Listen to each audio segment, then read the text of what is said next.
is plenty to get to, though, including the opinions and the thoughts of many who are covering this story. That includes now, quite remarkably, during the course of today, a chorus of voices in leadership positions as coaches in the Big Ten, including Michigan's Jim Harbaugh, who said, "I would like to address the rumors that are swirling today.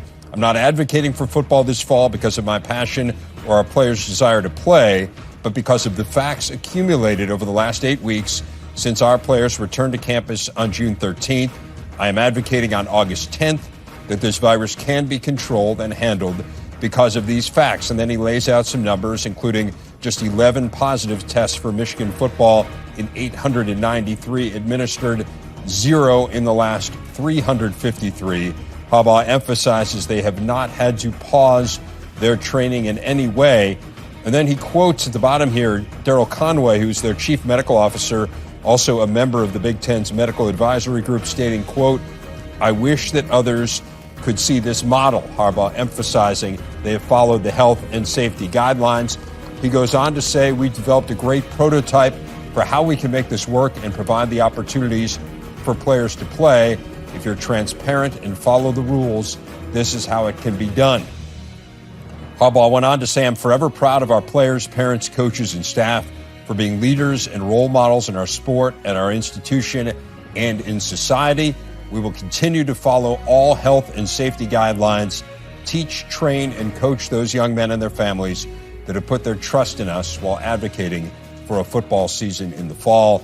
Then at the end, he quotes the former president, Teddy Roosevelt, of course, himself a great football fan, who said, quote, "We do this so that our place will not be among the cold and timid souls who know neither victory nor defeat." And then the hashtag "We Want to Play," which has been popularized by players over the last 24 hours, and Harbaugh adding his addendum, "We want to coach." How about Ryan Day, the Ohio State head coach, tweeting out, "Swinging as hard as we possibly can right now for these players. This isn't over. Hashtag fight." Penn State coach James Franklin also heard from via Twitter, "I love our players and believe it is my responsibility to help them chase their dreams, both collectively and individually. I am willing to fight with them and for our program. Hashtag we are." We've been kind of intentionally quiet as we've been trying to deal with this, but I think it's time to kind of be a little more upfront about how we feel with a lot of things. I want to start out by saying how proud I am to be representing the University of Nebraska, the city of Lincoln, and the state of Nebraska in my job.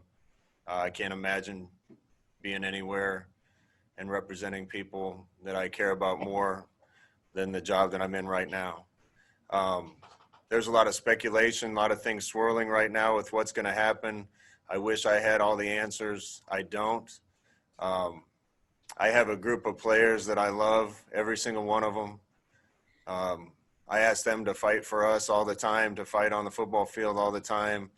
I think at sometimes the head coach's responsibility is to fight for what they want to. Our football players want to play.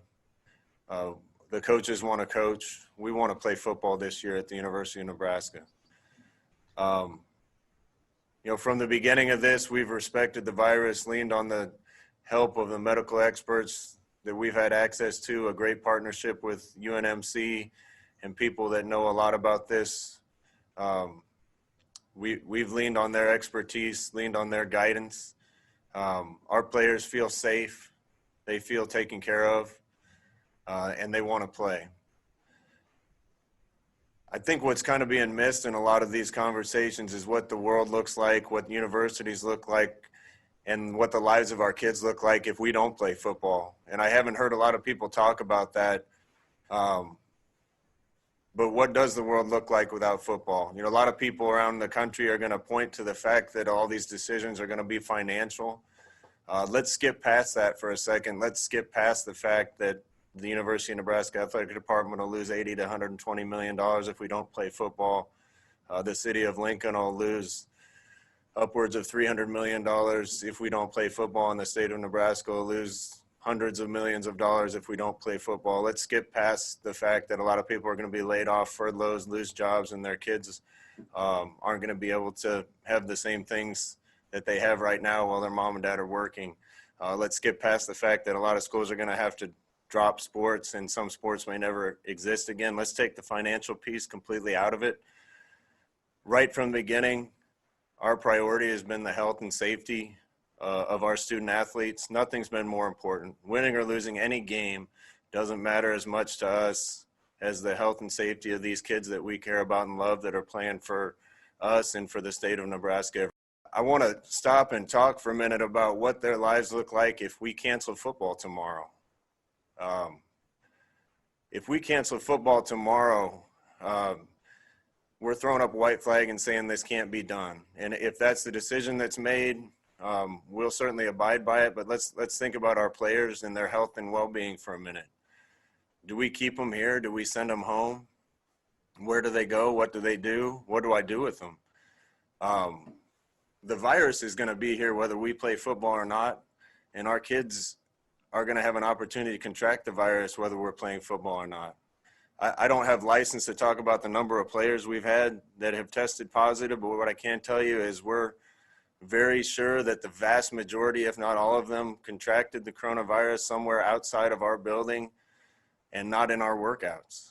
I still haven't seen any evidence to say that a lot of these players are getting it in these type of activities. We feel, and I feel 100% certain that the safest place for our players in regards to coronavirus is right here where there's structure, where there's testing, where there's medical supervision, where they have motivation to make smart decisions to stay away from the virus, because if they don't, they're going to lose what they love and lose their opportunity to play football.